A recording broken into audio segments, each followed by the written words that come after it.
And hello, hello, hello. Hopefully everybody is coming back from the other live stream we just ended, the kitchen tour. Let's see if we can get some.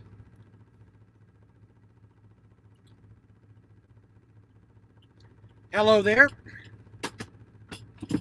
Hopefully we got some people coming back in from the kitchen tour to the dinner live stream, which unfortunately, like I said before, weren't able to actually do the live stream yesterday for the kitchen tour on Saturday, but things are as they are, like they say. It is what it is. So hopefully I don't bore you to death even more than I did previously. Mr. Brandt, welcome. Thank you much for coming back in for the second one. I appreciate it. So, like I said, we got to do a little bit of shuffling around here to get things properly set up, so please bear with me. So, to everybody who did vote for this week's dinner, thank you very much. Let me find my little notepad here that I kept that on.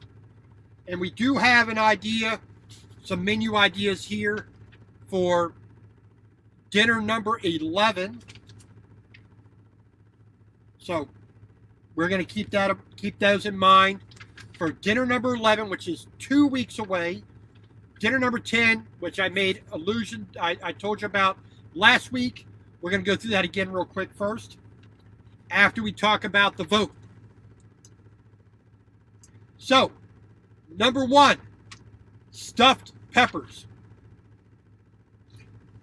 And I did have this accusation once before, so I'll make sure we get things cleared up.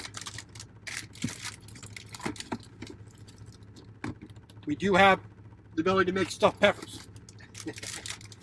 I try, when I make up these menu ideas, it's with the intention that no matter which one does get voted on, we have all the ingredients on the truck by Sunday morning. So, number 1, stuffed peppers. Fee Phillips and Jenny Shear, or maybe Shears, voted for that.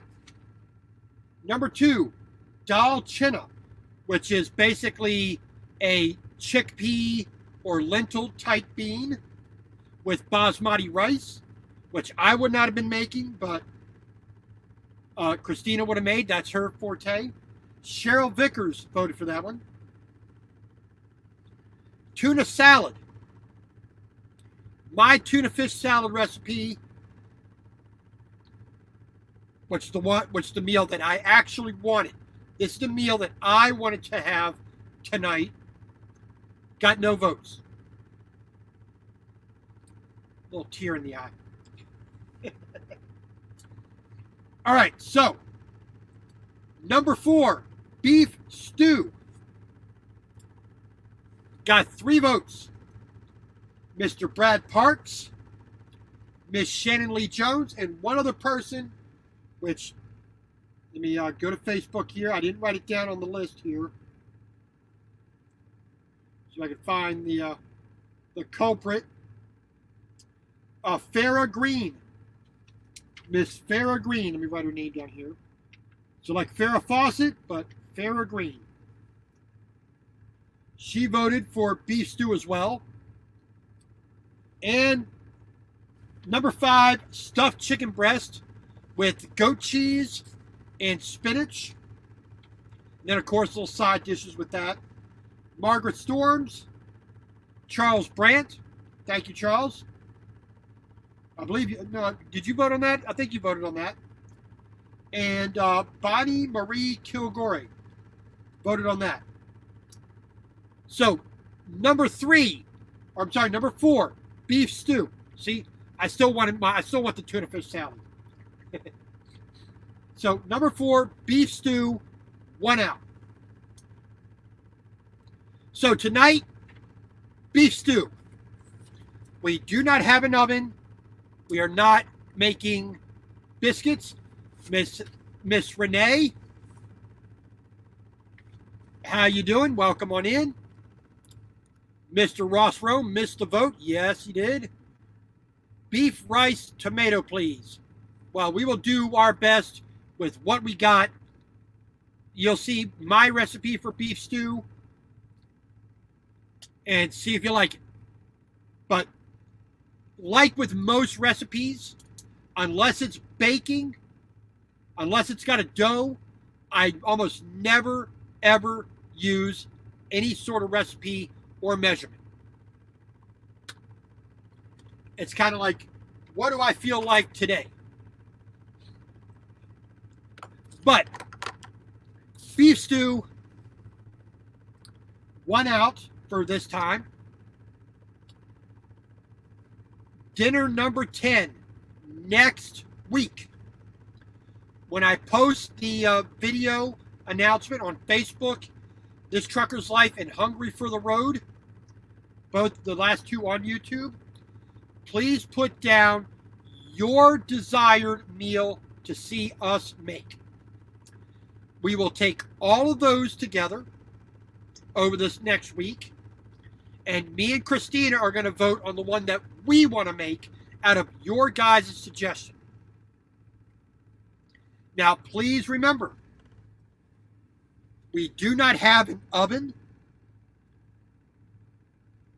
There are certain things I can and can't do. Oh yeah, I got a pasta maker, which I didn't show in the video, the previous live stream. So my apologies for that. But we do have a pasta maker.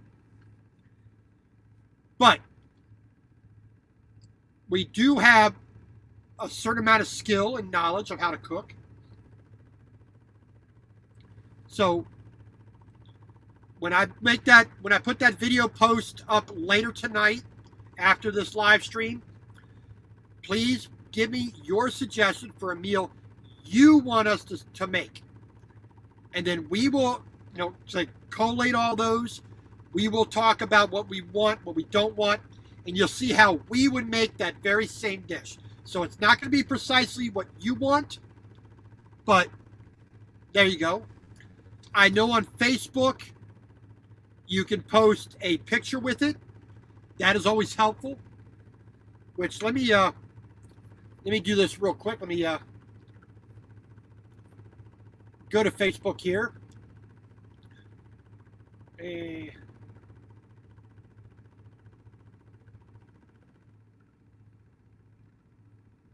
Copy link address. Here we go.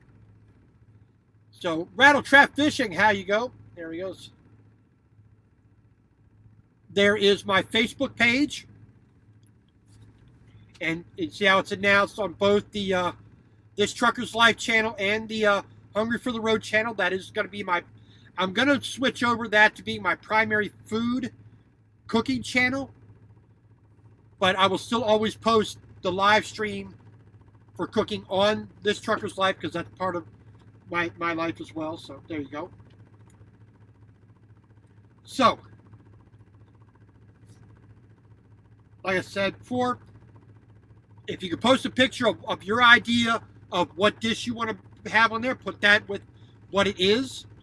We definitely would appreciate that. And said next Sunday, number 10, being this is the 10th time we're doing the audience choice, we're going to give you a little bit more control over it. You're going to name the dishes.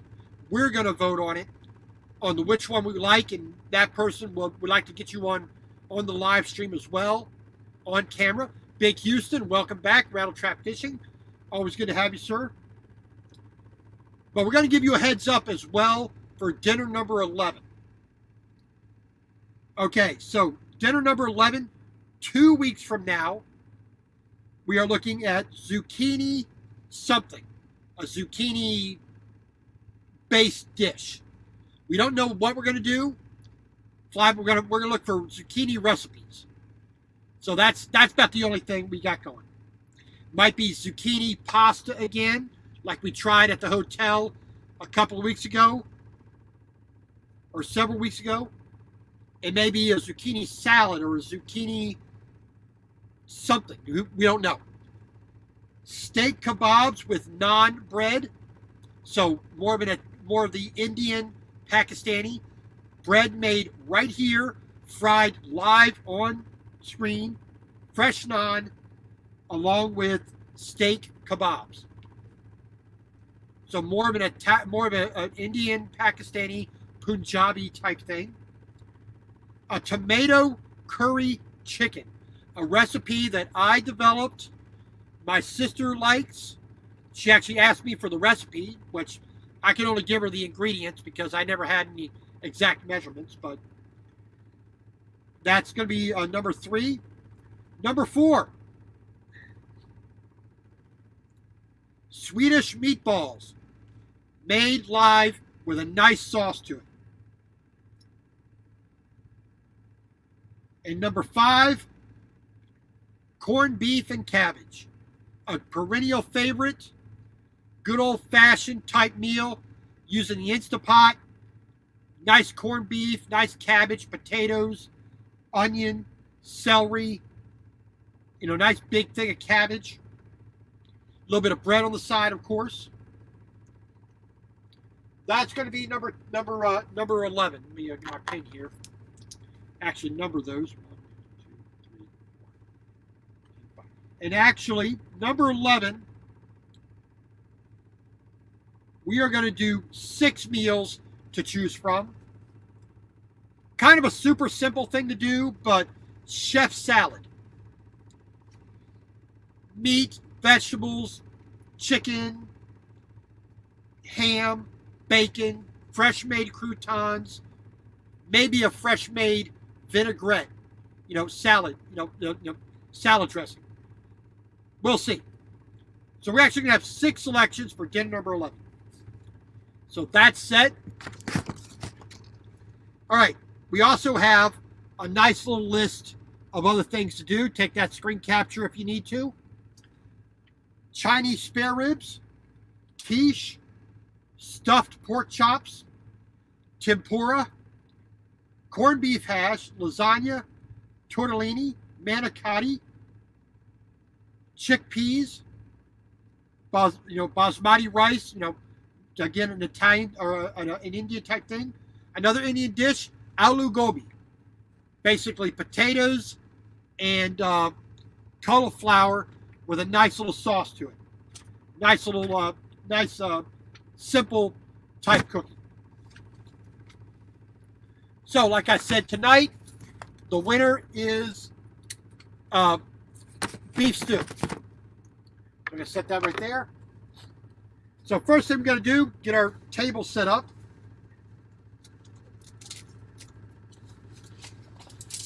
So this is a little camp table. Not perfect, it's a little bit too lightweight, but it definitely serves a purpose. And I can put it away and have it, neatly rolled up and put out the way. Just gonna manage to put it together without looking like a total fool. And Christina's not here at the moment. She is off taking care of family and other personal things and shopping that she wanted to do. And I stayed behind and did cleaning and also to make sure we actually didn't miss this live stream this time, which we did yesterday. Went out, did a little shopping, little personal stuff, took care of her car, other little things like that. So, but that's neither here nor there, I guess. So we're going to open up the cabinet here, get out a few tools. There we go. Stick that out the way there. So we're going to use our nice little table here for a little, what the French chefs call mise en place. Everything in its place. So we're going to use a little bit of Italian seasoning. Stick that right there. Salt and pepper. There we go. Let's see here. I will be using a touch of soy sauce for a little bit of color, a little bit of saltiness, a little bit of that rich beefy flavor. The soy sauce is an unusual ingredient, but it does add that beefiness, especially when you're doing it at the last minute sort. You're not letting it cook for hour and hour. You don't have time to braise the meat and really develop that flavor. This is kind of a little bit of a cheat, but it works. So we got a little bit, we got our Instapot, bit of canola oil. Let's see here. We got, let's see, where did we get? Trying to find a little bit of bay leaf. And I think all that is all we need from there. We could add tomatoes into this this dish and give it a little bit different flavor. We're not going to put tomato paste or tomatoes in it.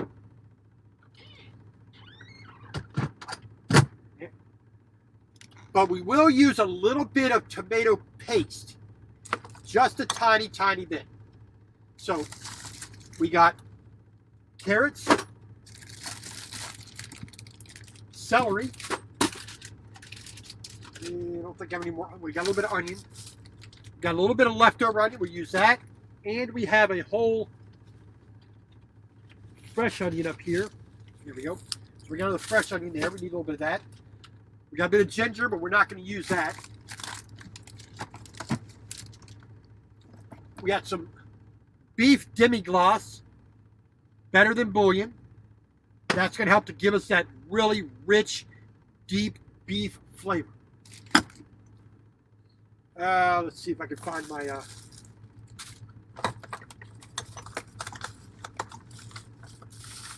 see if I can find my...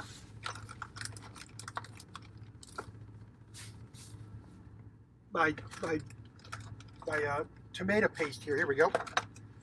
So, a good simple trick. This little tube of tomato paste, you know, looks like a toothpaste container. A little bit goes a long way. And we're going to use a little bit of fresh garlic. Stick that there. I do have garlic in the, you know, little minced garlic already, but we're going to use fresh. We're going to be daring. We're going to use fresh. We can put a little bit of green onion in there, but not with this one. And also, potato. So, all these ingredients right here, along with some beef. Oh. Got that. A little bit of ice formation, so throw that up here on the rubber mat. So, we got a bit of chuck roast. We're going to take 2 of these bags here. And that's the problem with a really bad freezer. Ice just forms like nobody's business. So we're going to try to get those off the carpet. There we go. Pardon me.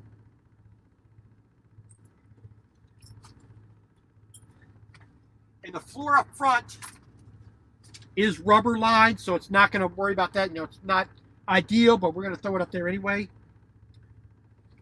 So we're going to get a so we're just going to take a bowl here.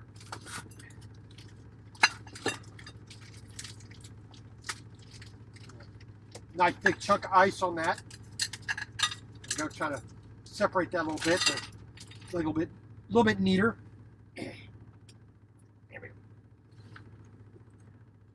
So our Instapot is a 3-quart Instapot. Gonna take the little steamer basket out. We don't need that. Got the little, this is our cooking vessel. Everything's gonna be done inside of that. So we're gonna get that plugged in. I am looking to get a longer cord here, but for the moment we will just suffer with a short cord and an extension cord.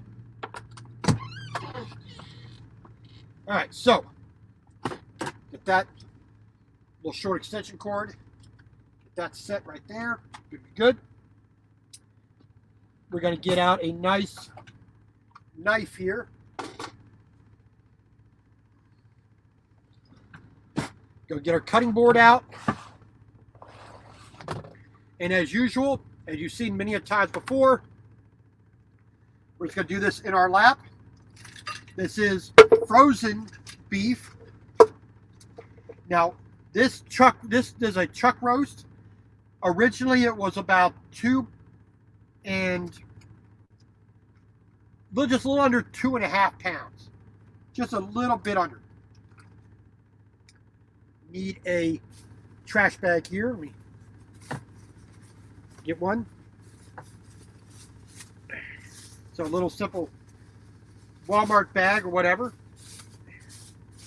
Waste not, want not. So nice, decent knife. I don't reuse these vacuum bags. They're very hard to clean. If these were the ones with the home, like the home unit, that you would heat seal, I would reuse them because you can clean those fairly easily. But with the little button seal on this, it doesn't clean as well. So, it doesn't get as clean as I would like it. So we're just gonna, with a nice sharp knife, we're gonna cut these into a cube. Like that.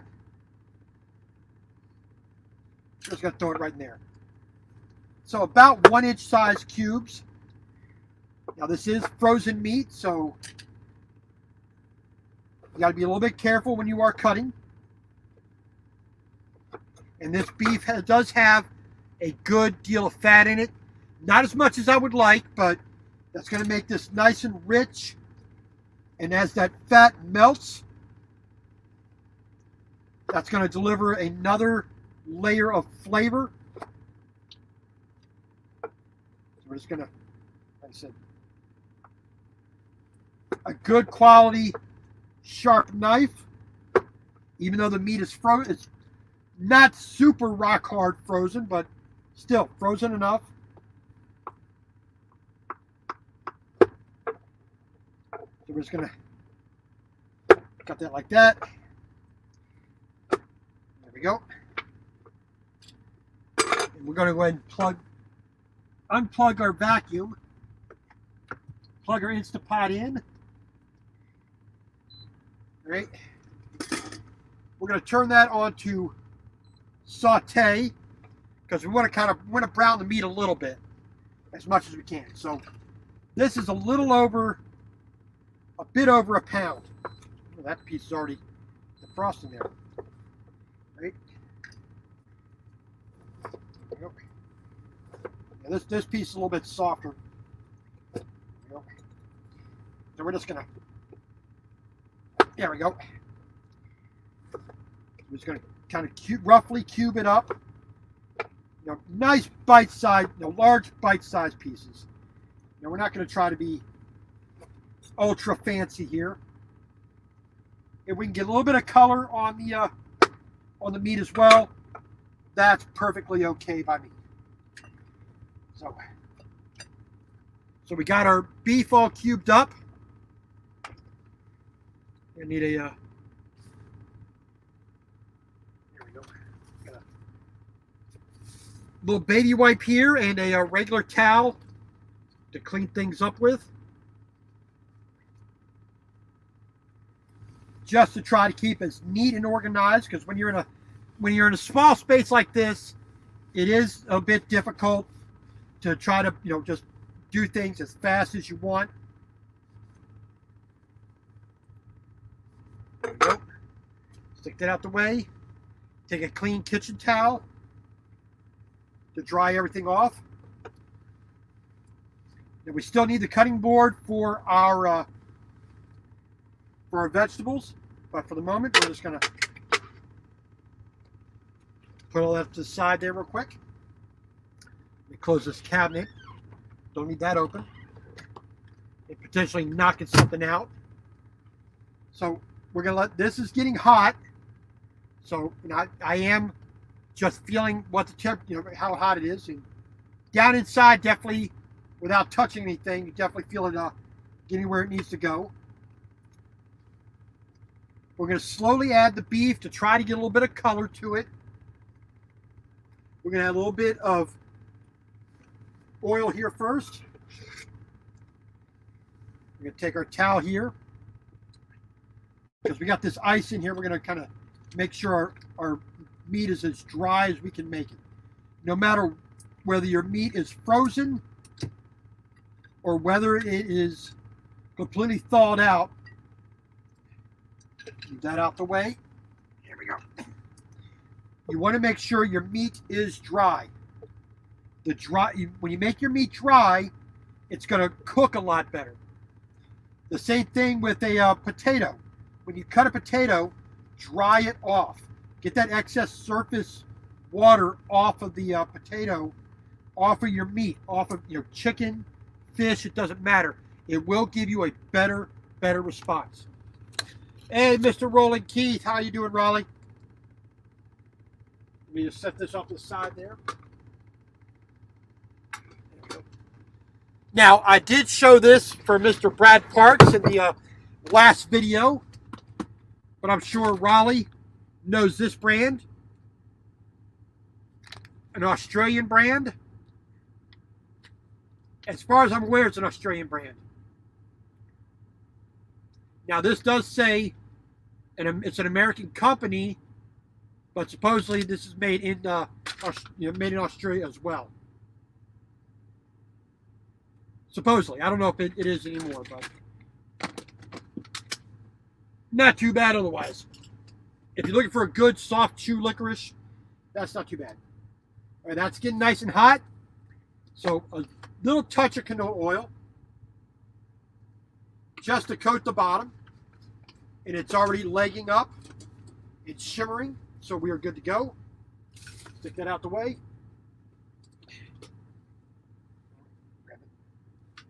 So we're going to add our Journey with the Gingers. How you doing? Welcome in. Always nice to have somebody new. We're going to stick this in a couple stages here. Want to try to keep that temperature up. So I do appreciate you coming in. So we're going to grab a little spoon here out of the kitchen drawer. And in case you ain't seen it before, that's the passenger seat. Passenger window right there with the insulation in it. Passenger seat. This is my kitchen cabinet. Up there, all the way down. This cabinet I built. Little utility drawer right there. Sits out of the way. So we got our Instant Pot. Get our beef started. A little bit of ice there.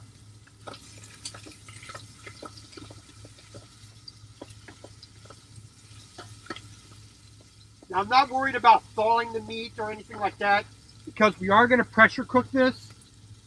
Going from frozen to perfectly well done and nice and tender is a very, very easy thing to do.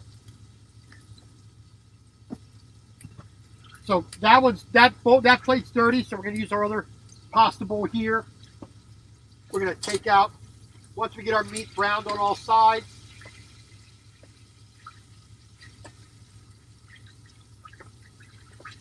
we'll take that out. Then we're going to start on our onion, our potatoes, our carrots, and our celery. We'll get all those kind of chopped up real quick and thrown in there. Then we're going to add all of our other ingredients: soy sauce, salt, and pepper, bay leaf, Italian seasoning, beef bouillon, a little bit of tomato paste.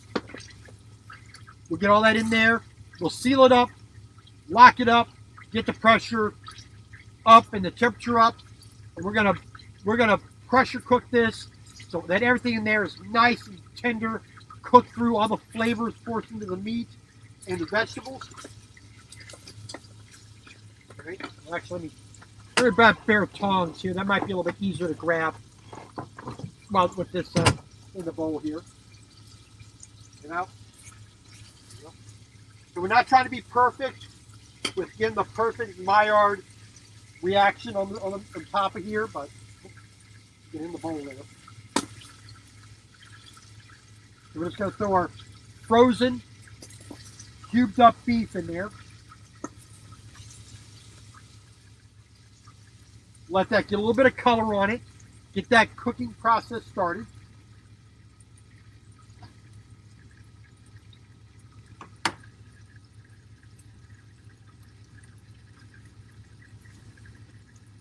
Pardon me. But all these ingredients here, we got some good, you got a couple of russet potatoes. So I got a nice yellow onion here. Just going to throw these bags away here. So I got a little bit of onion here. We're going to finish the leftover one here first. A couple of carrots. A little bit of celery.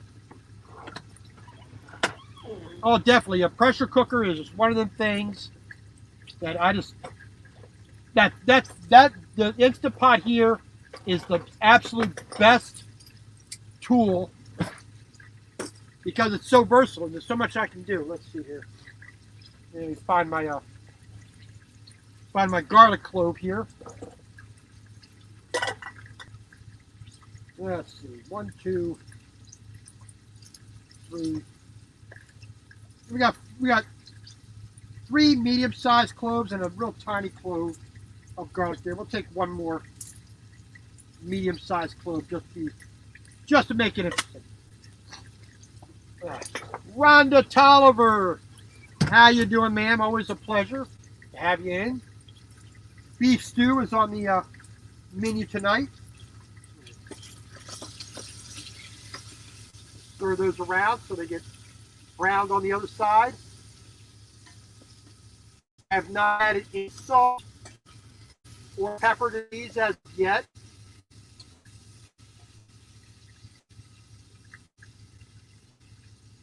Set that right there. Put that right there. I wish it stay where I put it, but there you go. So we dried off our meat as best we could. Try to get that better reaction.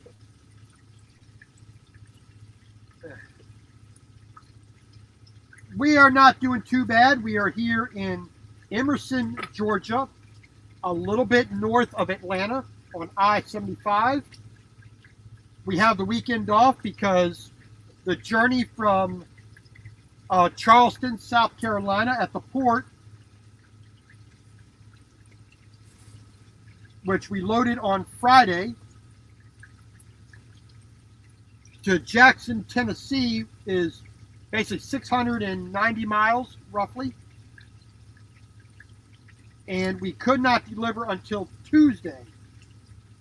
We have an appointment with a crane to offload this this piece of equipment, which is called a spreader, which is the machine that attaches either to a vehicle or to a gantry crane, which comes down on top of a let me use my internet here. Oh, here, so imagine this is a cargo container on a ship or on a train. This device comes down. I'll use this as well. So the device I'm carrying now is called a spreader, and it comes down on top of that container. It's like got wires up here or an arm there, and at the very corners has little pins that lock into that container and will pick that container up.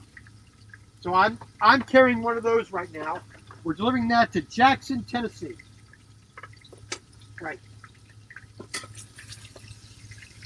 We are getting a bit of color, a bit of the brown bits into the bottom of the pan. Let's throw in the last of our beef here. There we go. Let those get a bit of brown on them. Peeling our garlic here. Find my knife here, be a little bit easier. So we're going to add a bit of garlic, salt, pepper, beef bouillon, bay leaf, a little bit of Italian seasoning, a little bit of tomato paste. Trucker Girl Kiana, how you doing? Nice to see you're back. You know, you did a little tour. I appreciate it. I want to see what the new truck looked like.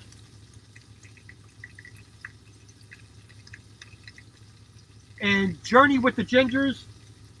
I'm just an average guy, average truck driver. I just like to cook. You know, I can't say, it's truly impressive, but, I know it's more than most truck drivers will ever do. All right, so we're gonna finish browning that meat, then that will go in. Now here's our little IKEA garlic press. Like I said before in the video, the live stream before this one's nice because the little press cylinder actually comes out, makes it a lot easier to clean. So it just sits right in there. Plunger goes right in. Crush, crush, crush. So we're gonna throw our garlic in here. Nope.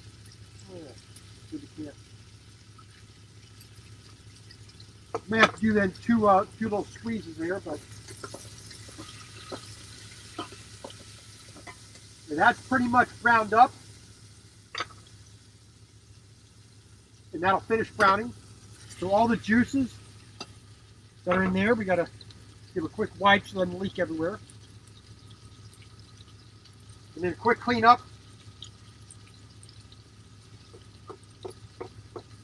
There we go. So we're going to go ahead, we're going to turn this off and just let that sit. Like I said, we got a little bit of garlic in there. We're going to crush the garlic. Nice and mince that in there. With the last 2 cloves in there.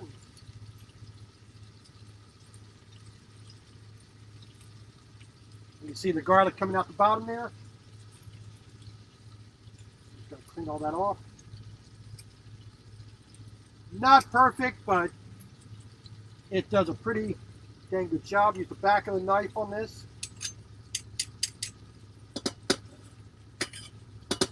Fresh garlic right in there. We'll stick that right there. There's some dirty. There we go. Clean our knife off.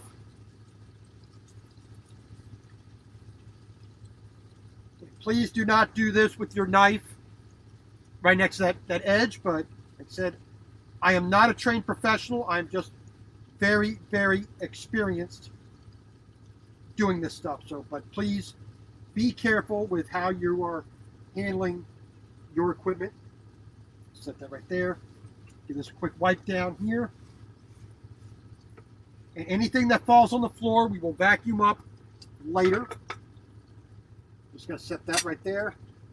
Give this a little bit of stir. There's a little bit of juices that have come out of the beef. A bit of black pepper.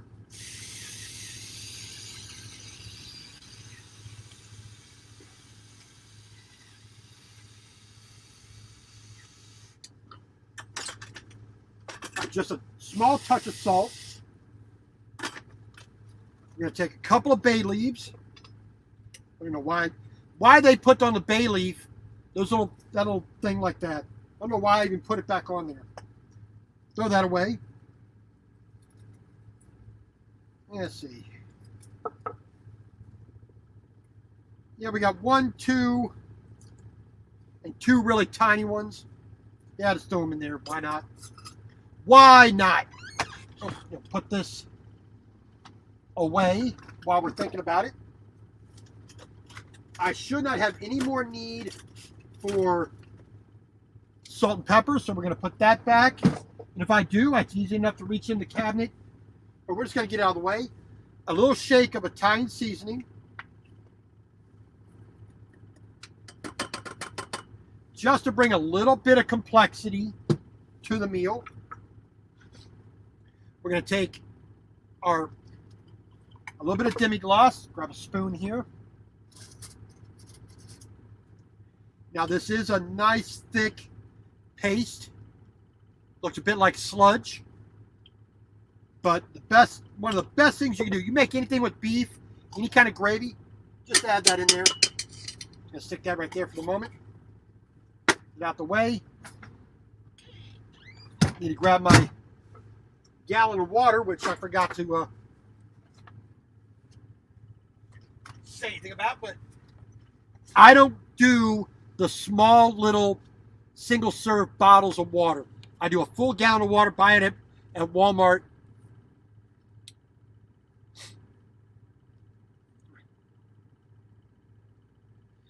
Broken airline today, oh my goodness.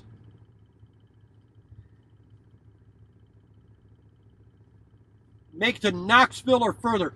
I am going through Nashville tomorrow. I will be on I-40 tomorrow, Kiana. So if there's a possibility of meeting up, maybe we could do so. I'll be stopping in Jackson, Tennessee tomorrow afternoon. So maybe there's a possibility of actually finally be able to meet up and maybe give you a bowl of this this stew tomorrow. We'll see how much is left.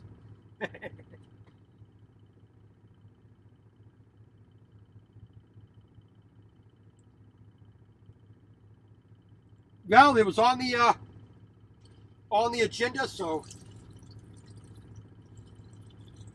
we're gonna fill this up a little bit with some water. Give it a quick little bit of a stir there, but now we're gonna add our other veggies.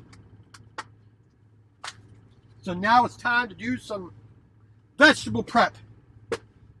Now, normally you want to try to have this all done ahead of time whenever possible, but there you go. So normally if I'm making a big thing of stew, I'm going to use both these roast potatoes, but one's just a little bit larger, so we're going to put that guy aside. Potatoes have been washed, so don't worry about it. We're going to quickly quarter these long ways, and we're gonna, every time we make a cut, put that in there, little bugger decided it wanted to jump for it, so we got our towel here, clean that off. So every time we make a cut, we're adjusting the size of our cut to try to make these all cook relatively evenly. So get our potato in there.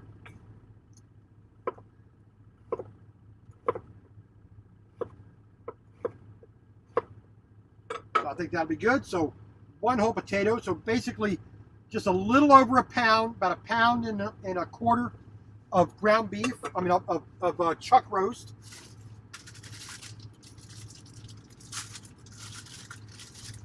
We're going to take 2 sticks of celery. We're going to cut off the ends here. Been sitting around a little bit longer than I wanted them to, but ain't nothing I can do about that. You know, any of the less palatable bits we can cut off. And we're just going to clean that off a little bit. There we go. And we're just going to cut those straight across. We're not going to try to make a fancy cut. We just want to get the flavor and the nutrients out of it. And it won't hurt to be a little bit, have still a little bit of vitality to it by the time we're doing it. My world, my way, Helen, how you doing? Uh-oh. Serafina catching the old natural air conditioner. Knows how to roll that window down. You're in trouble now, Kiana. Alrighty, so get a quick clean up here. Wipe that off, throw that away. There we go. And I'm going to take, let's see here, 1, 2, yeah, 3 smallish carrots. Trim off the ends. Normally this stuff that I'm trimming off would go into a vegetable garden or to a few animals to eat, but that's neither here nor there. So like I've said before, the skin here will affect the color and the flavor of your final dish. So I always peel my carrots And something so simple as a vegetable peeler like this, not too many truckers put on the truck. Now you can use a knife to do the same thing, but that's either it's a little bit more skill required, which I used to be able to do. I won't claim to be able to do it anymore. So nice big pieces of carrot. I used to be able to skin neatly, given shavings like this with a knife. Not anymore. It's been way too long since I've had the actual practice. Just take these. Or you can do it quick and fast, but it makes a lot of mess. It makes a lot of splatter everywhere. Not a whole lot of carrot in this, but we're going to make do.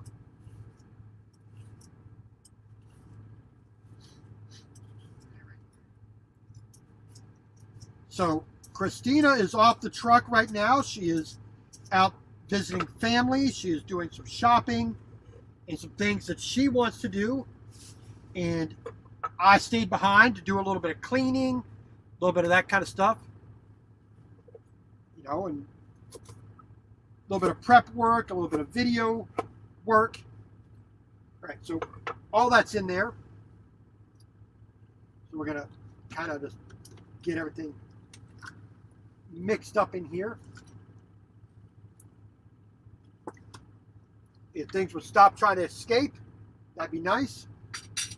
So let me grab so we can pull this out here real quick so you can see what we're looking at. So the before, and as things cook and bubble and they got the pressure going, they'll all kind of meld together. Like I said, my secret ingredient besides this beef base here, add a little bit of soy sauce here. Affects the color. It's going to make it a little bit deeper. Add a little bit more salt, a little more of that savory flavor, and also a bit of the tomato paste. That's going to add some sweetness, some richness, some of that real, like I said, really deep flavor enhancement. So we're going to get that kind of mixed up there. There we go. Now we're going to take our lid, get that set on there. We're going to hit soup, meat, stew. Now that's 20 minutes. We're going to make this extra tender. We're going to put it on for 35 minutes. High pressure. Make sure that button is in the correct position to properly seal, to keep that pressure in. And now we have 35 minutes to wait, plus the warm-up period for it to get to that full pressure and full temperature. So,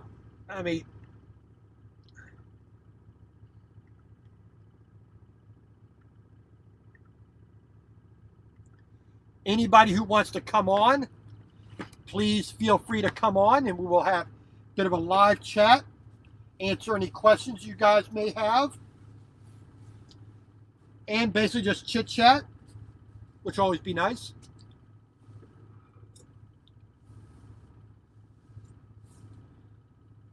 Well, I'm sorry about that. I think I got a pretty good signal here, so, but it is the internet. Maybe when I get the new iPhone 12 Pro, which I did do the pre-order on Friday, so I have a new phone coming, I may do some actual transmission through that.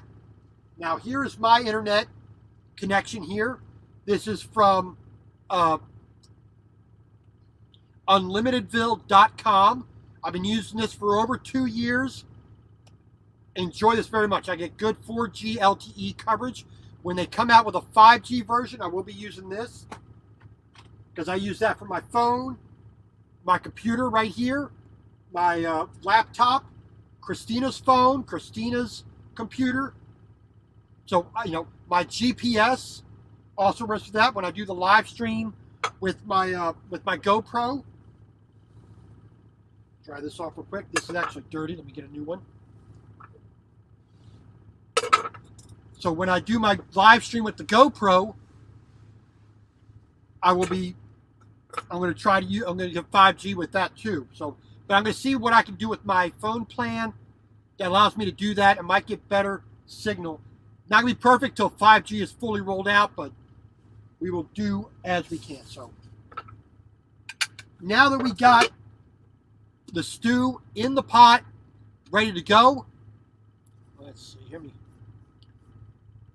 So if anybody wants to come on, please feel free to click the link there. Remember to shut down StreamYard, shut down YouTube for the StreamYard so you don't get any echoing or cross signal buffering or anything like that. So now we're going to take a moment right here, and we're going to get all of our stuff cleaned up and put away. So it's a little wet wipes here. And just get everything cleaned off, get in all the nooks and crannies. Get that all cleaned off. Take a clean, dry towel and dry that off. Get that put in its appropriate location. That's a pair of kitchen tongs. So that's I did a post on Facebook about 2 months ago, something like that, and I asked that question: who here uses real plates, not paper, not plastic? No, real plates and dishes. And the majority of people said they use paper and plastic, and because they didn't want to deal with the cleanup, which I find that odd because, believe it or not, I enjoy all the processes of cooking, including the cleanup. I mean, I know it's weird. I like doing dishes by hand. I don't like dishwashers. I just don't like them. I remember my grandmother saying, "Well, it makes them sterile." And I asked her, "Well, as soon as you open that door, you're letting that non-sterile air in. You're putting your non-sterile hand on it. You're putting it in a non-sterile cabinet to sit there and get dirty again. So what's the point of having it in a dishwasher that's sterile where you can't use it?" And so we're going to clean this off now. So the problem is with these little things, all that stuff gets stuck in those little holes. So we're going to clean that out as best we can.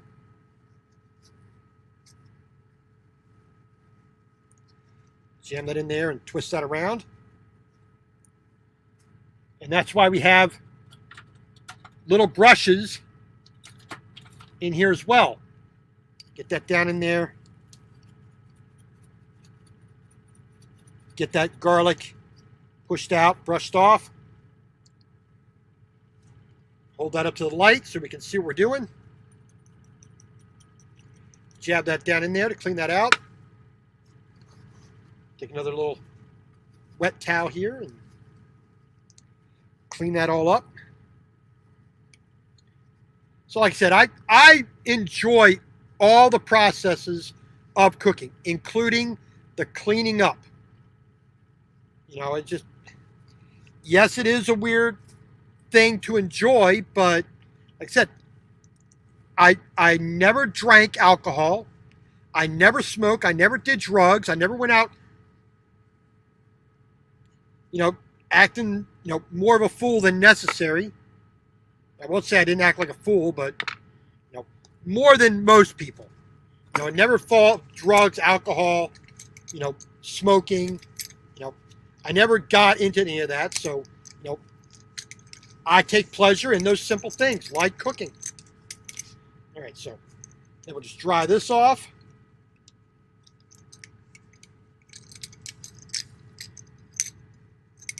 I mean, I looked at a whole lot of garlic, little hand garlic presses, and this one that is IKEA design seemed to be the best one to me, so this is what I got.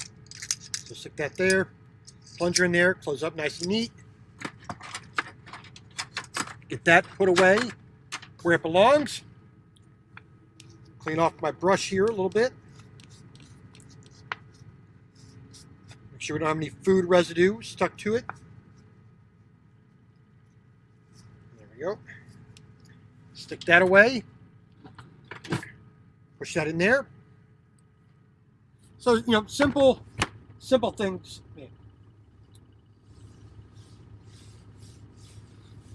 Yeah, I mean, it's not a, like I said, I'm sort of an old-fashioned kind of person.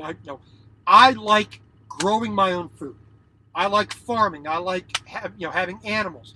I like making my own butter. I like making my own ice cream. I like making my own cheese, my own bread. I like doing all that from scratch. So this is clean. Got to take our little Tupperware out the way. Stick that back in the cabinet where it belongs. Little spot that's specifically, or pacifically, however you want to look at it, made for it. Get those put in there. All right, now we can clean up our other bowls. That is still getting up to pressure and temperature. Clean that inside and out. Dry that off. Yeah, what time is it now? I don't even know what time it is. Let's see here. It is almost 7 o'clock. I do thank you all for... Well, like I said, that is a one that is designed by IKEA. So if you can order it online. I actually got mine through Amazon, but it's an IKEA design, which, like I said, because it's got that removable cup, I think it works a little bit better, personally. Dump that ice in there. There we go. Wipe this one up.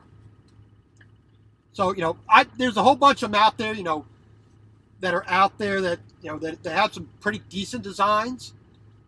And I've had a few in there that, over the years, I just never really liked.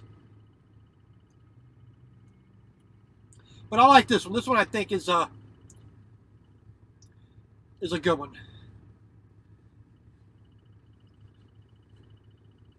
All right, Truck Girl Kiana, you just have a good night.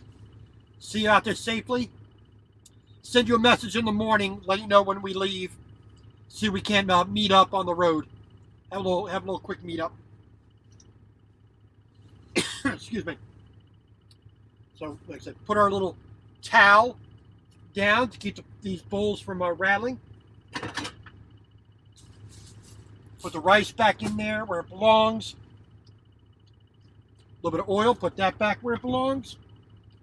Soy sauce in the cabinet, there we go.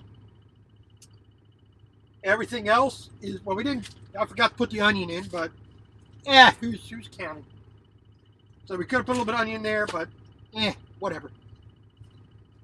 You can put it in or leave it out, doesn't really matter. So we're just going to throw all this back in the refrigerator here. As best we can, of course. I wish I had if I didn't change anything else about the truck, if I could change this refrigerator, I would do so in a heartbeat. I don't need as many clothes as I got. I'd rather have a refrigerator twice this size versus having as many clothes as I do. All right, so now it's last thing to wipe down real quick before dinner. Get that nice and clean and put away.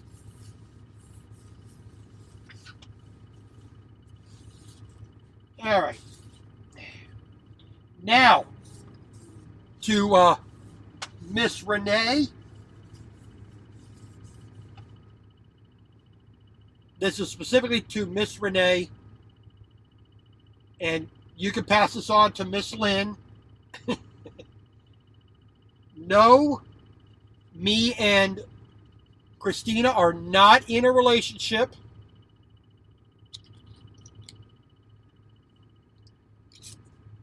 Some people want to think that we are. You're not. She is just my friend, and there was some need. So things are as they are. So she's on the truck with me. So I'm going to put that away in the cabinet. Get that cable out the way first. So we are not a couple. A lot of people are making hypotheses and saying things that are not exactly 100% true. Just a friend. And doing as I'm supposed to do. A, as a Christian. B, as a friend. C, as a man. So I'm just going to leave it right there. You know, I'm not trying to call anybody out. Just I want to make sure things are said truly and clearly. I'll take my sandwich here, put that away. Put that up there. Okay. So, alrighty. Like I said, just a little bit of things that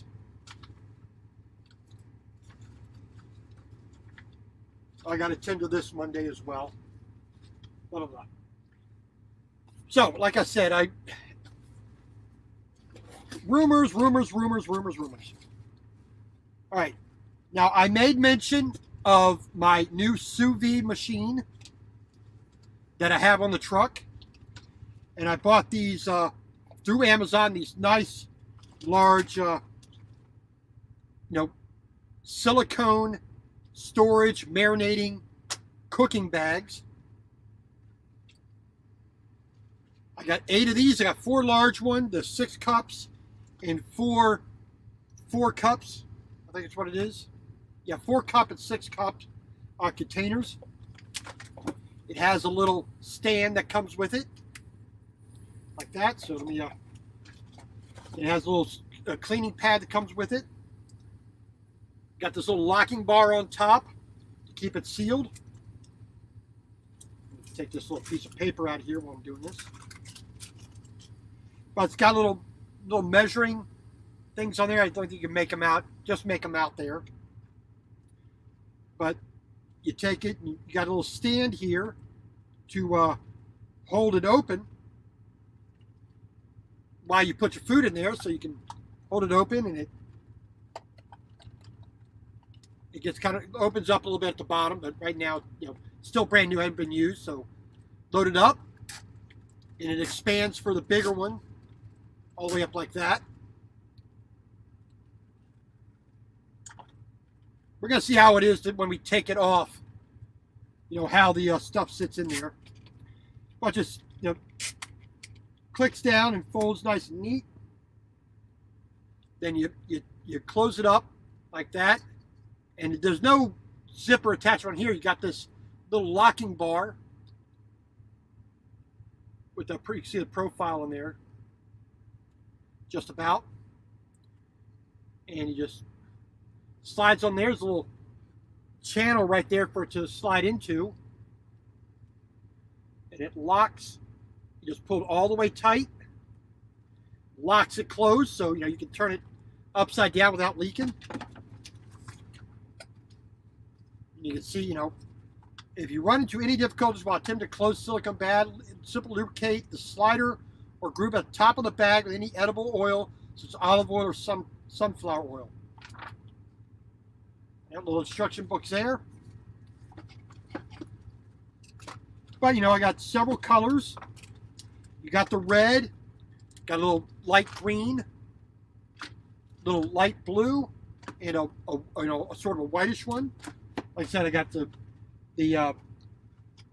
big bag. Got 4 big, 6 cup bags and 4 4-cup bags. So my sister brought that up to me today. She doesn't live too far away here in Marietta, which is always nice. So Zesty, double S, Amazon. I bought my sister a box of that as well. Because these little, that's not the bag I want. So the little food saver bags here with the zipper top and the little vacuum button on it, these are not as easy to clean, and I'm worried about them actually leaking in the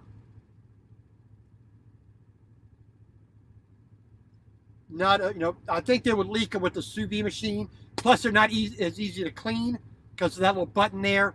It's just going to wear out. These are good for storage. These are good for cooking. So, I will continue to buy the food saver bags because they do have a particular function that I want. Okay, so this is up to pressure. This is up to temperature. 35 minutes, we will have beef stew. Right.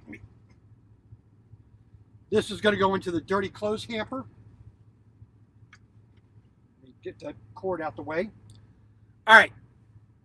So let me get the sous vide machine here. There we go.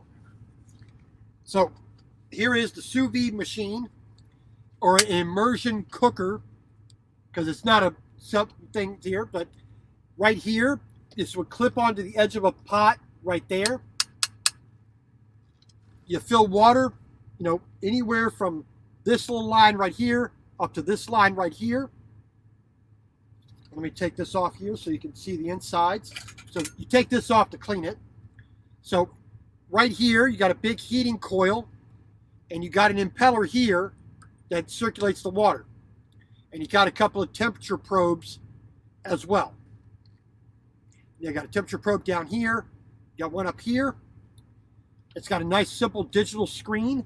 Yeah.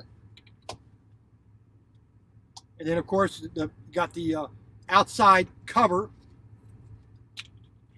The bottom piece comes off as well. Easy to clean. This goes on there. Locks in place. Put this back on here real quick. It just slides up, and there's a little place for it to couple of arrows there. I can get it to lock into place. There we go. So like that. Let me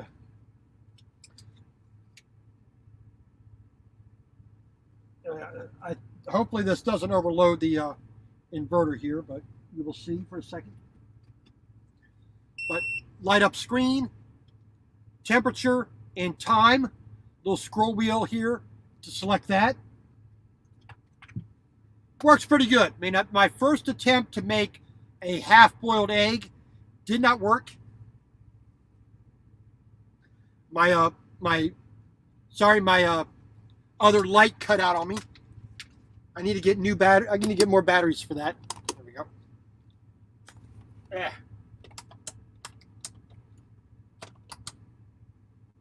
Yeah, that ain't working as well. But in my little camera light, need a better battery for it. So let me try this. We'll use the phone light here. Maybe that'll help. There we go. So we use the phone to help out here. So we are enjoying cooking in the truck, which most people would think would be beyond what a lot of people would want to do. Let me open that window there. Bring a little bit what's left of the daylight out. But when you find out what tools are available and what your capabilities are in the truck, it's not that difficult. All right, so if anybody wants to come on to have a little chat, there's the link. Please feel free to come on. Be more than happy to. We got 30 minutes before the beef stew is actually ready. And I can't keep yammering on without some other input. But like I said, this is fun. We're going to combine this, sous vide machine with these silicone bags. We're going to make some decent steak, stuffed peppers, quiche, bread, all kinds of stuff we're going to be able to do in those bags. And I think we're going to have a little fun with it. But other than that, we are just having a good old time. So I'm going to plug my my light battery in here. Pull that down out the way. There we go. So I can get more of these from Amazon, but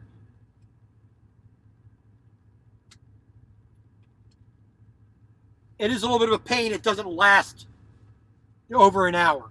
So it lasted almost 2 hours. It lasted. So I guess I can't complain too much, but my needs are a little bit more than its capability. So there you go. All right. Now, beyond that, like I said, we got the kitchen tour done earlier. TJ Jones, how you doing, sir? This one doesn't get a what's up. You feeling okay? I didn't get a what's up. Mr. TJ Jones, a fellow truck driver out there in Oregon. One of these days when I get back out past LeGrand, I believe it is, try to meet up. But like I said, we are doing A-OK for the most part. It has been a little bit, I won't say difficult, but it has been, let's say, challenging. There you go. What's up? It has been a little bit challenging moving another person onto the truck full time.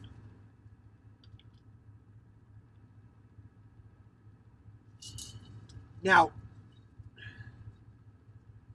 compromises have been made, and things that I normally did, I have to do in either a different way or be a little bit more mindful of that other person.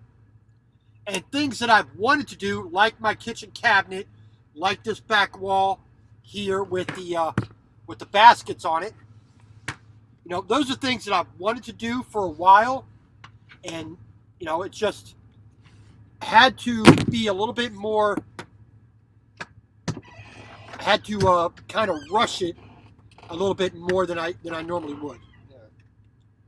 So, those are things that I never anticipated having need to do as a truck driver. But at the same time, I'm very happy to have my friend on the truck with me, to make sure she's taken care of. But other than that, it's the same old, day in and day out of being a truck driver. Now, for those of you who are not truck drivers, we are mandated by law, federal and state, mostly federal, but state plays a part in it. They help enforce that law, that after 70 hours of work per week within a 7-day period, or 60 hours in 7 days, or 70 hours in 8 days, whichever it is, we are mandated to do a 34-hour, what they call a reset. You're off for 34 hours, then you get a brand new 70-hour clock back. Well, this week has not been an exciting week. Last Saturday,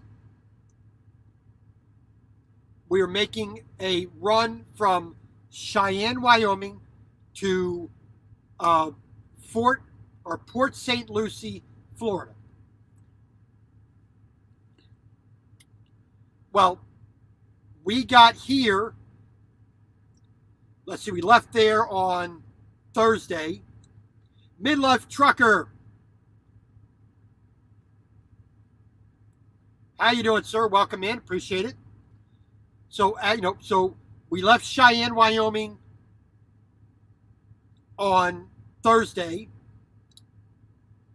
Saturday about 1 o'clock, we got here to Emerson, Georgia, a little bit north of Atlanta on I-75. I blew an airbag on my trailer.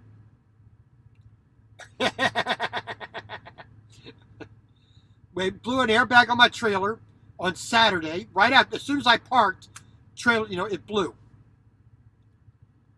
Bring concrete railroad ties from Cheyenne, Wyoming to Port St. Lucie. So we were stuck here in Emerson, Georgia at the Lubs, exit 283 on I-75. There, tell them to come get me. We had to wait until Monday till we got the part and they could put it on. So about 1:30 Monday we left here. 2 o'clock, or about, 11:15 we got down next to the railroad in Port St. Lucie in Fort Pierce, Florida, to make our delivery. It took 4 hours to get unloaded. We went back up to the Fort Pierce Pilot. I think it was the Pilot. It was the Pilot or Flying J, the one that's a little bit further south. We got there Thursday afternoon about 4:30. Wednesday we had no load. Thursday about 10:15 we got a load. So from 4:30 on Tuesday till 10:15 a.m. we did another 34-hour reset, the second reset for this trip. Now we get our delivery done.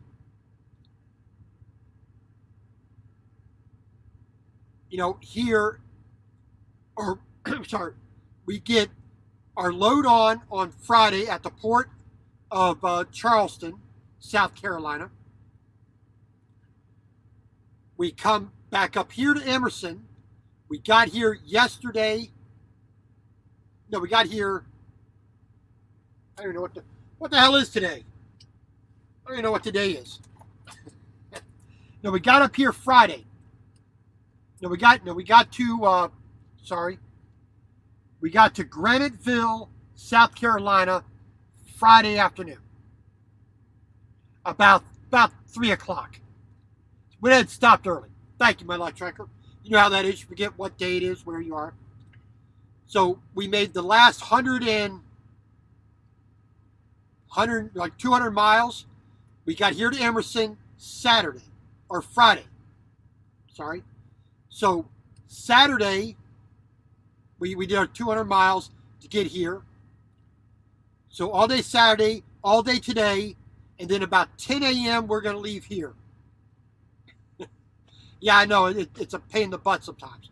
So we've done our third reset, our 34-hour break, a third in 7 days. And 2 of them at the same location here in Emerson, Georgia. And 1 down in Florida. So it's not been exactly a very fast or busy week. And the fact that we are off this weekend was simply for the fact that they are unloading me with a crane, which has to be, we have an appointment for that. 21 minutes on there to go for the Instant Pot for the beef stew. So we got, like I said, we got a little bit of time to kill for the weekend.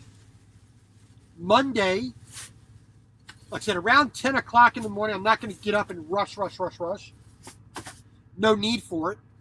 We got 330 odd miles to go to Jackson, Tennessee. So we are going to be leaving here around 10 o'clock.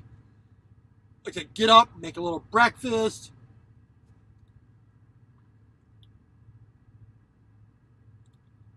Woo! That sounds like a treat and a half to midlife.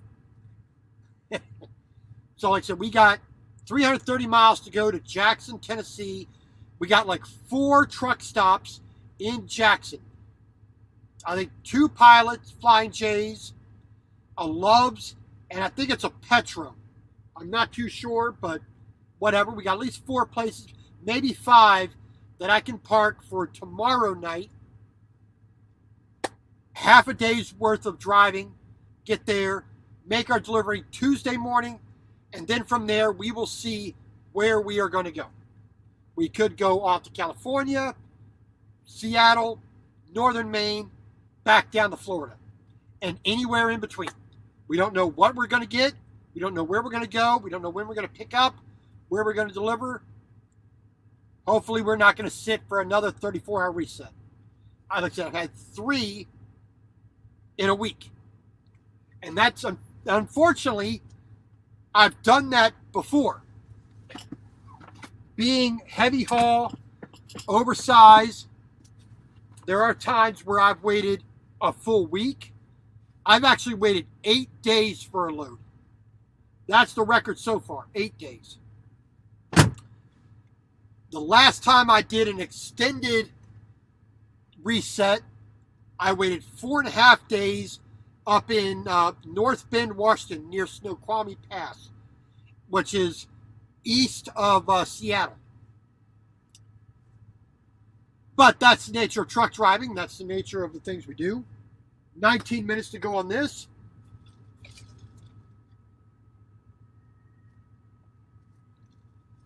A little bit of ice water in there. Get a little parched talking. Oh man, I tell you. Yeah, see, but do you drive a reefer midlife, or are you driving just regular van?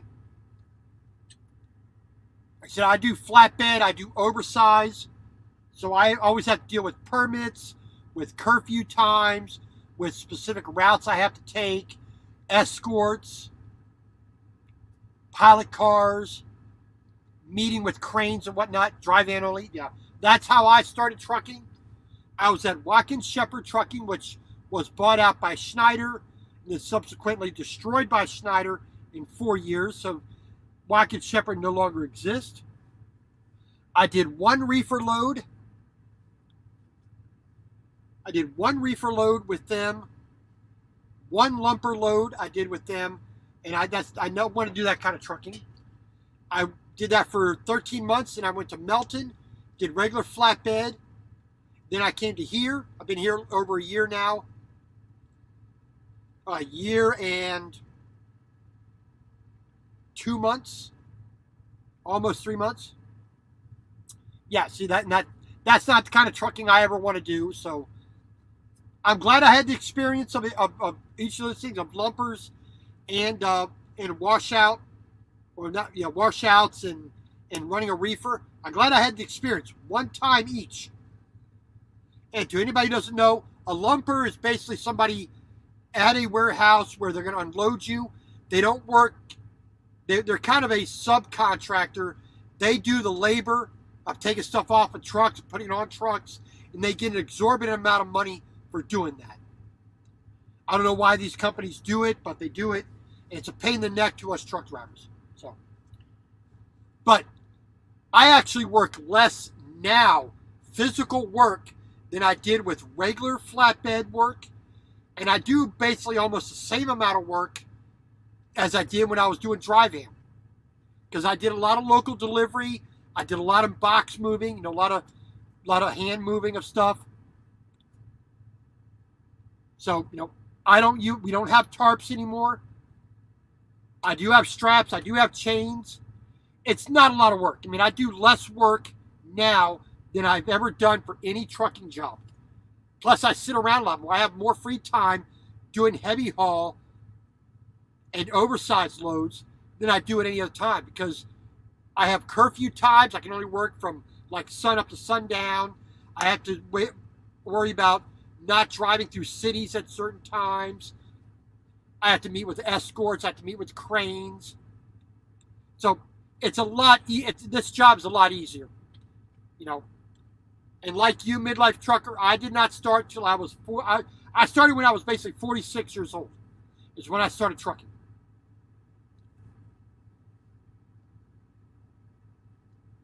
Oh, there you go. Like I said, I have straps, I have edge protection, I have padding, I have chains, I have binders, I have bungee cords. I don't. The only tarp I have is is a a cab tarp, which I put over some, tractors and whatnot that are old, so that the wind doesn't catch it and blow the roof off. But other than that, it's not. My job is very easy. I mean, the hardest part is doing video and cooking dinner. you know, but I enjoy it. It's it's a job I enjoy doing, and that to me is a big deal. I mean, if I'm not enjoying my job, I'm not going to feel good. But I'm happy doing what I'm doing, where I'm doing it. I enjoy the company I work at. I enjoy the truck I drive. Now, the cabinetry here, I wish I could rip that out and build my own like I do for like the back wall, little shelves I built, my kitchen cabinet. I would build the entire bunk. I would rebuild the bunk, the bed, all the cabinetry. I would rebuild that all myself if I could. But, that's neither here nor there. I'm going to throw this up again.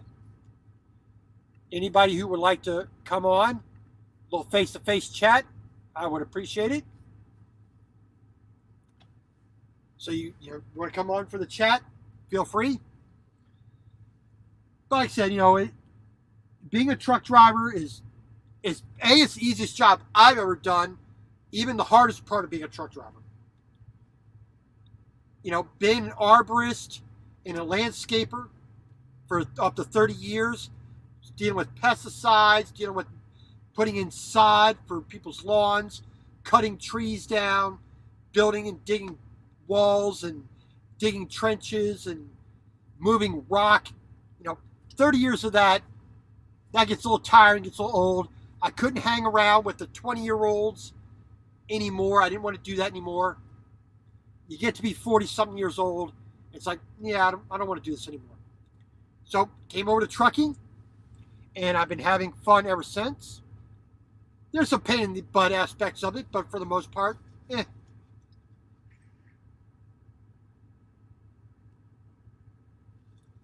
All right.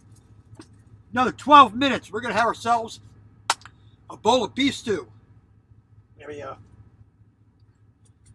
Let me whip out the old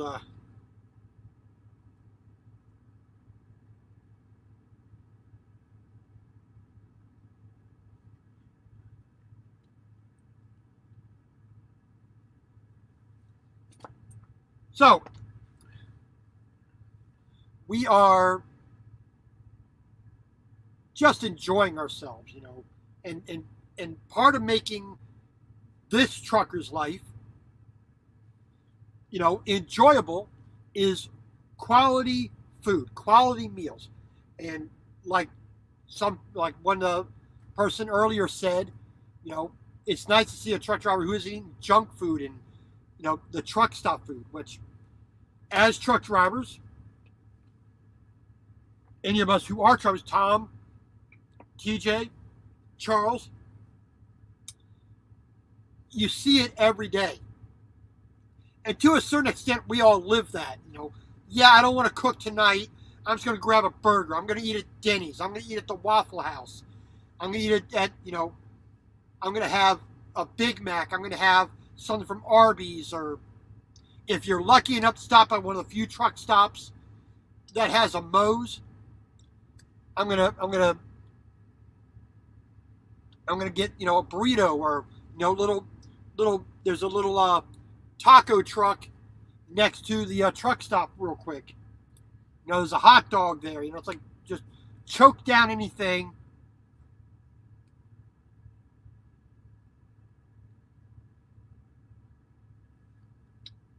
And you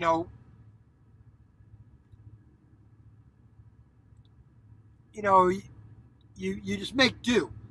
But after the first month, when I was getting started, basically stone broke, getting going, the very first thing I bought was the microwave and my first hot plate and a pan.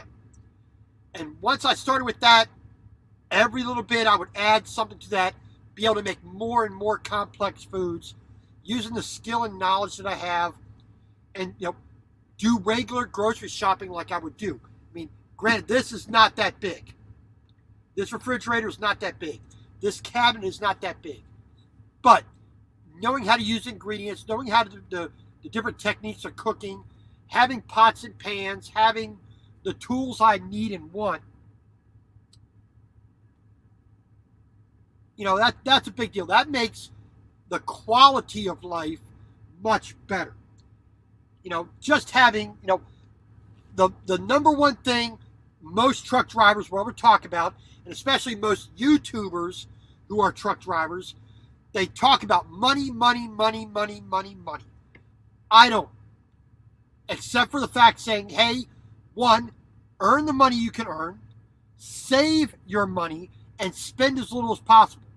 But when some of these guys are spending it on cars, on a house, on on toys, on cigarettes, alcohol, eating out every single meal, I wonder why they are complaining about their money.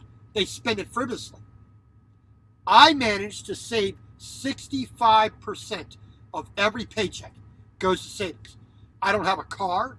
I don't have an apartment. I don't have all the bills associated with that stuff. Garbage, water, sewer, electric, cable, my bills. Internet, my phone, the insurance for my phone and other electronics from Apple. Oh yeah. Instapot, amazing thing. 8 minutes left on this. So soon dinner's to be served. Like I said, my bills are very, very low. Now, if I spend, let's see, my bills are approximately $300, maybe $300 a month. All my actual bills. Now, I put approximately $50 maximum. $50 maximum per week for all my food and toiletries. That includes laundry, soap, shampoo, laundry detergent, dish soap, wet wipes, all that. Yeah, Instant Pot. I say Instant Pot myself. I leave a T off, but I'm from Baltimore, so we will do that anyway. So there you go. Yeah, so you got a family, you got to take care of them. So, but the rule I think still applies midlife, Tom. That when you're on the road, you have to be frugal, not cheap. Frugal. The money you spend has to be, the outcome of what you spend your money on has to balance. It has to be actually worth it. Now, the vast majority of truck drivers will not have a sous vide machine. They will not have a pasta maker. They will not have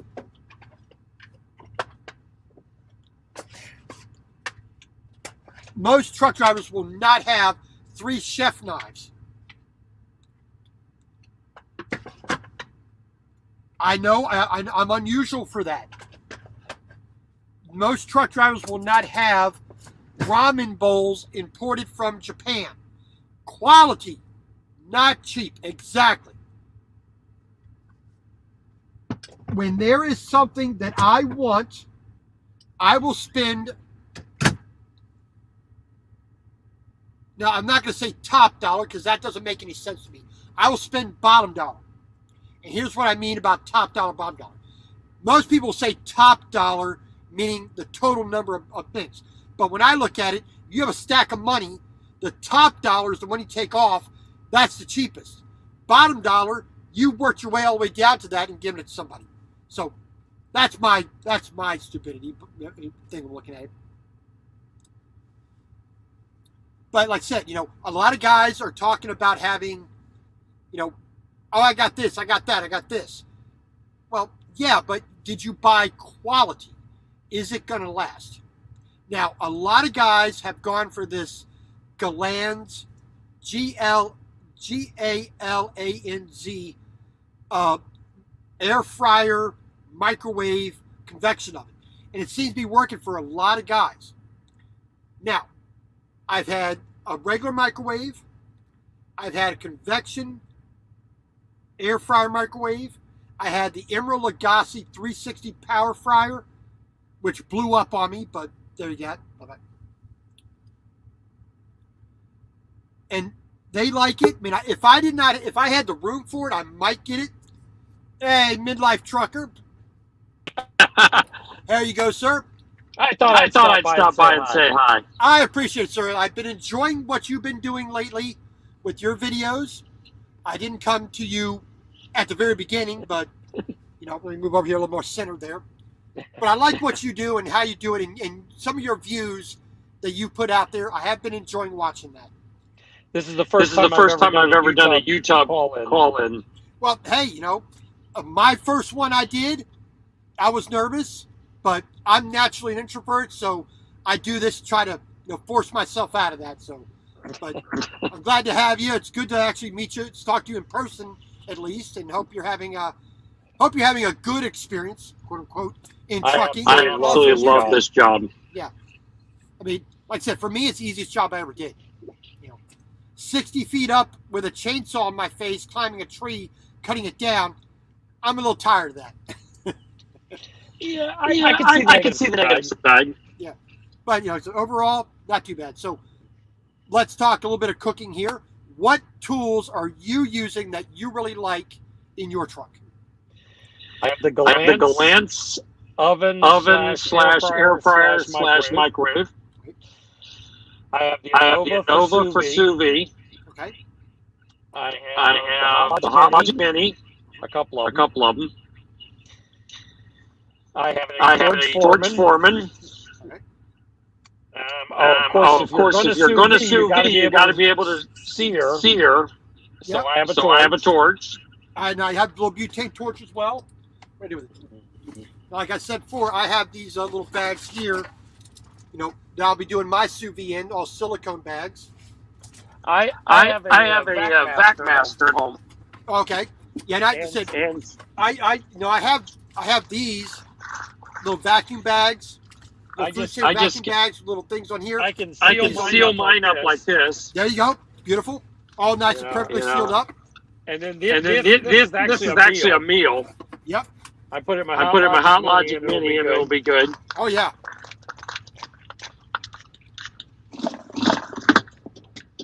It's nice to have a freezer you can reach from the driver's seat.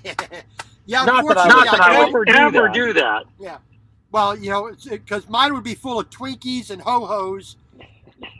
Reach over, lean over and grab a little bit of that. So, yeah, midlife, you need to turn off the YouTube tab to cut out the echo. 1 second. Yeah. Yeah. If you have YouTube open with this, it'll give you the echo. We're getting a little bit of that. Oops.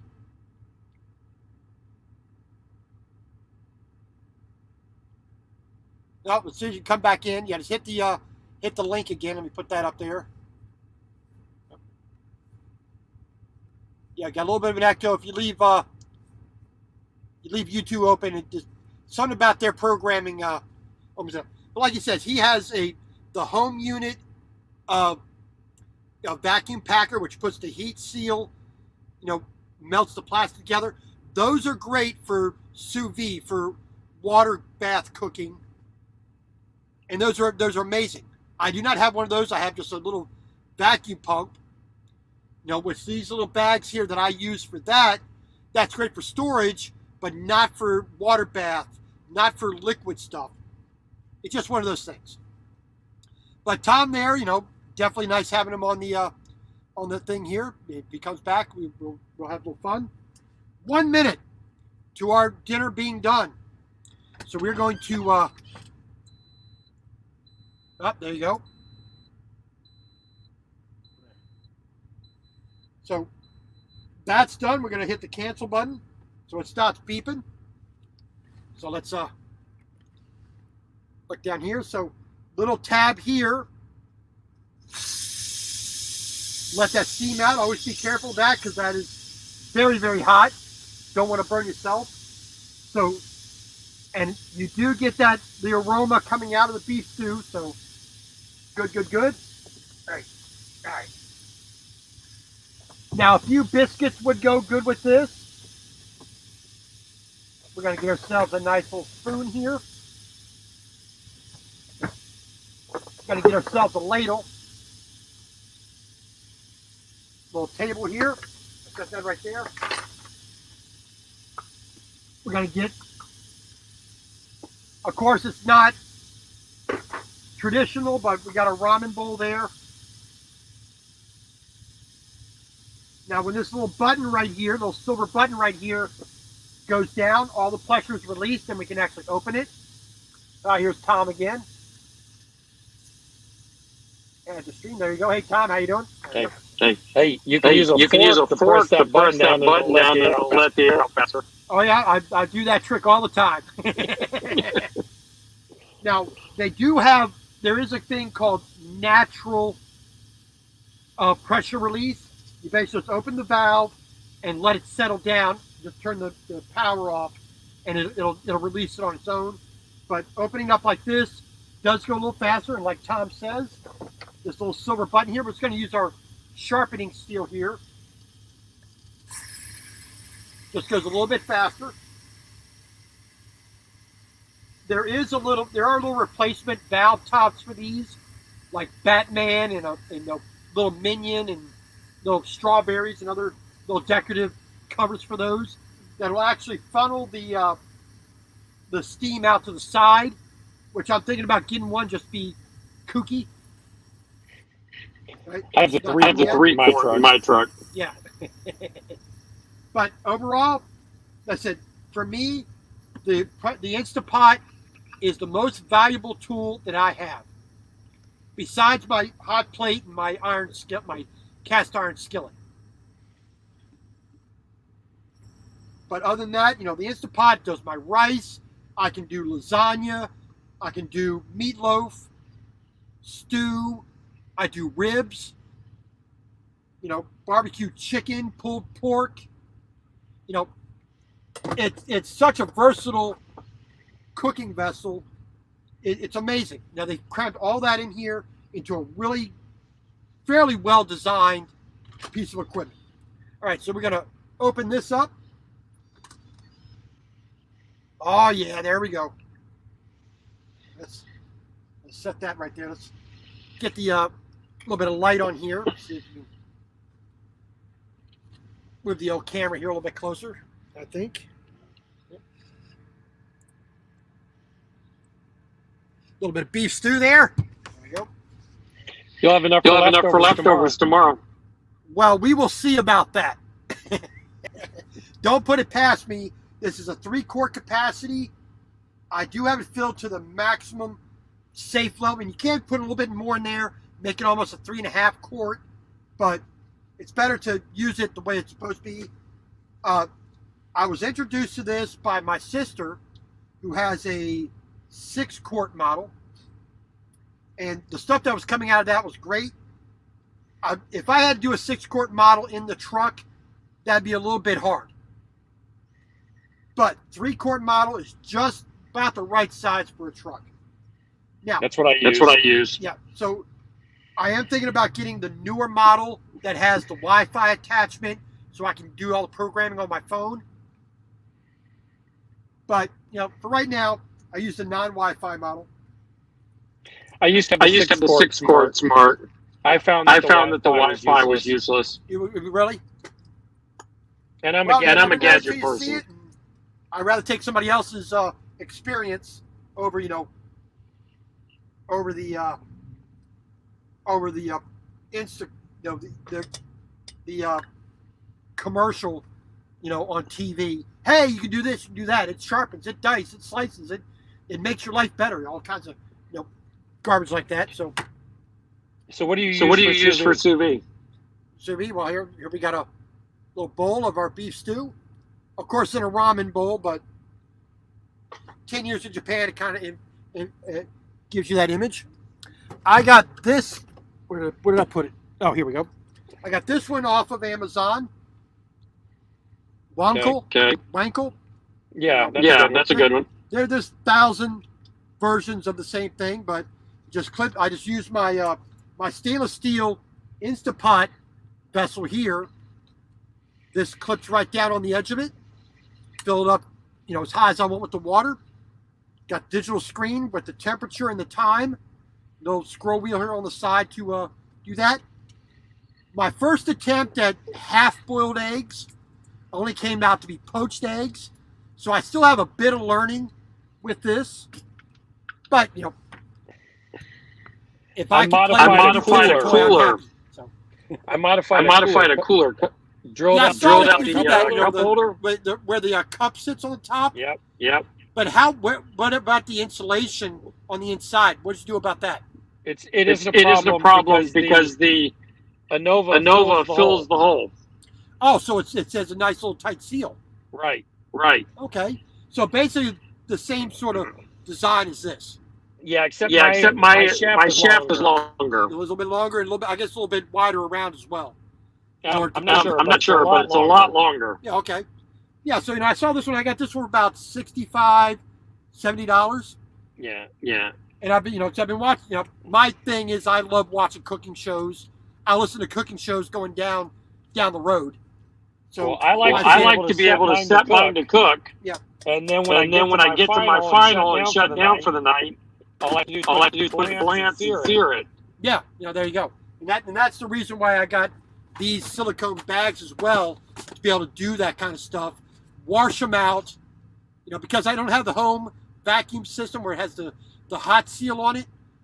These little hand pumps ones, they have the little button on there. They don't seal that well. It would leak, and they just won't work as well. So these little silicone ones work a little bit better, I think, for that kind of. You can get a food saver relatively cheap. Well, I have a little hand pump version. So, so like here, little battery powered hand pump. Yeah. And little zipper bag, fills up easy. So for most things, soft marinating, just store, putting things in the refrigerator, bagging something up real quick. It works great. I'm not complaining about that, but for a sous vide machine, I wanted to make sure that it was actually a little bit better. So a little small investment, like $15, $20 for the bags, $70 for here. I think it works for me. So other than that, I am happy. So we're going to give of course, the piece de resistance, a little bit of the old beef stew. I did not put the onions in, but whatever. We got everything else in there. A little bit of tomato paste, Italian seasoning, a touch of soy sauce for that depth of body, flavor, color, a little bit of extra salt, carrot, celery, russet potato, chuck roast with a little bit of a good, somewhat decent rare fat. A little bit more would have been better. Bay leaf, salt and pepper, some beef bouillon, better than bouillon paste, not the little hard cubes. And like I said, 35 minutes, basic from the beef being frozen to done, which is the best part of this. Half an hour from frozen to nice and tender, it all works out. So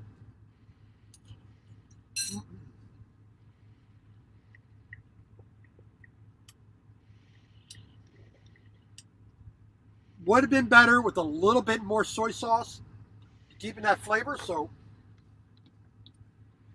a little bit of kikkoman, just a splash in the old, just to get a little more of that savory flavor. So just a spoonful here. And also, if you don't want to use soy sauce, let's see, do I have some in here? Some Kitchen Bouquet, browning and seasoning. This stuff is outstanding for giving that really good flavor. But I felt just like using the soy sauce this time.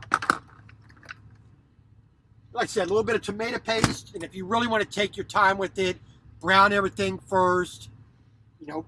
But for something quick, something hearty, especially as we're going into fall and winter, Instapot does miracles for stuff like that. But I use it for rice. I use it for everything. So I'm going to have maybe another bowl of this after this one. My friend Christina is still out gallivanting around the area. So whenever she gets back tonight, she'll have something hot to eat as well. And Rhonda, thank you very much. Appreciate it. Going to have chores to do as well. A bit of cleanup. Did clean today, a little bit of organizing, a little bit of straightening things up. But other than that, I'd like to thank everybody. Mr. Midlife Trucker, Mr. Tom Bell, thank you very much. Appreciate it. Look forward to your next video as well. And hopefully maybe I can see some cooking videos of yours. And I believe I have you on Facebook as well, I think. I'm not sure. Maybe. I'm going to be looking you up. I think you're under Tom Bell, right? Correct. All right, so I'll look you up. Make sure I have you there. I do a lot of posting. This video is on Facebook. This Trucker's Life here on YouTube. And also my new food-only channel, Hungry for the Road, being put out for that as well, live now.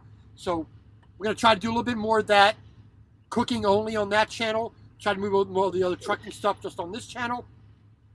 And I want to say thank you and God bless to every one of you who came in. We had a good show tonight. Thank you for watching the previous live stream with the kitchen tour. That'll be up for indefinitely. So if you want to look at that, any ideas or suggestions, definitely appreciate that. And remember, dinner, audience choice dinner number 10, when I post that announcement video a little bit later on, please put your dinner menu choice up. What do you want to see us make in the truck? Oh, we can get complicated here. I have one proviso only. Remember, I do not have an oven. That's the only thing. Otherwise, throw your best at us. You tell us what meals you guys want to see. We will vote on the one that we like the best, and we will make to our standard, which may not wind up being the same thing as you would like and the way you have it, but that's the fun of it. Dinner number 11, we did make the announcement for that. We're going to make it early. Dinner number 11, 2 weeks away. Zucchini is pretty much going to be the main ingredient. So what we do with that zucchini, we don't know. Number 2, steak kebabs with naan bread. We're going to make naan in the truck from scratch. Steak kebab, so steak, vegetables with that as well, with the appropriate seasoning. Tomato curry chicken, one of my developed recipes. Number 4, Swedish meatballs. Typically with a little bit of like spinach or turnip greens or something like that, and mashed potato. Number 5, corned beef and cabbage. Good old stick to your ribs, hearty type, simple meal. Number 6, which we usually only do 5, do 6, chef salad. So you have 2 weeks to vote on number 11. Number 10, like I said, is you guys give us the meal to make. We will vote on the meal instead of the other way around, and we'll make that live next Sunday. Saturday, I hope to do another cooking episode. Hopefully we don't get delayed again. We were goofing off yesterday, so we kind of missed it. But thank you, Mr. Tom Bell, Mr. Midlife Trucker. Please go check out his channel. He does some good stuff with trucking and his view and opinion of it. I recently came to his channel and like what I see, and I'm going to be learning from him. Hopefully he learns a little bit something from me, maybe a little bit. How to be obnoxious. Maybe. I'm good at that part. So other than that, I want to say thank you, Mr. Tom Bell, for joining me. I appreciate it. God bless, and talk to you later. And everybody else, you know who you are. Thank you for joining me for this live stream and for the previous one of the kitchen tour, we will be giving updates about new products we put on the truck, product reviews like this sous vide machine.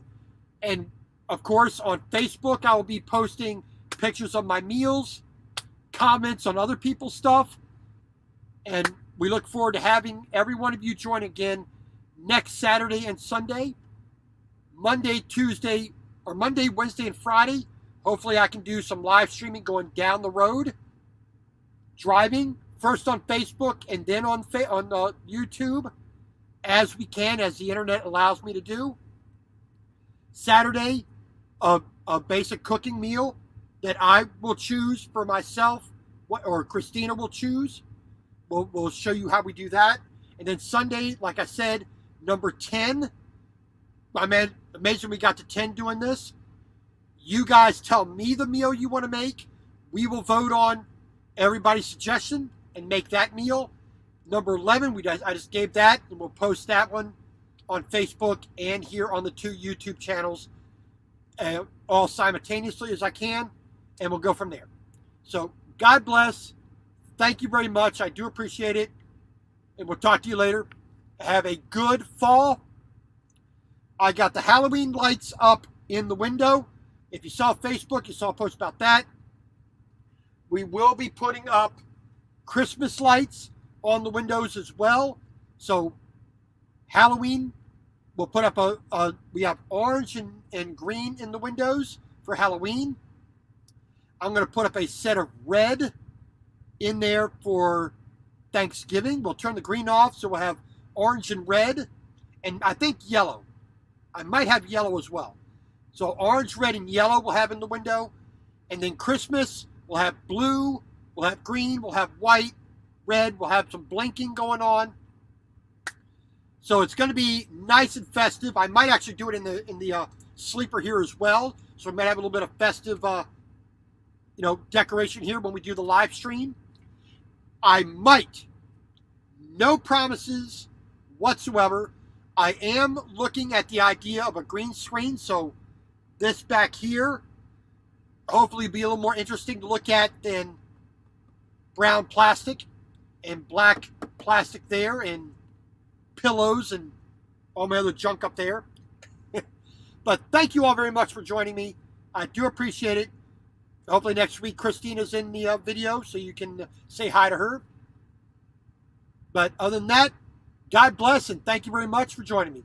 Y'all have a good day and happy holidays. Now we are in the holiday season. Happy Halloween, everybody. Creepy out a little bit. Thank you and have a good night, everybody. Bye.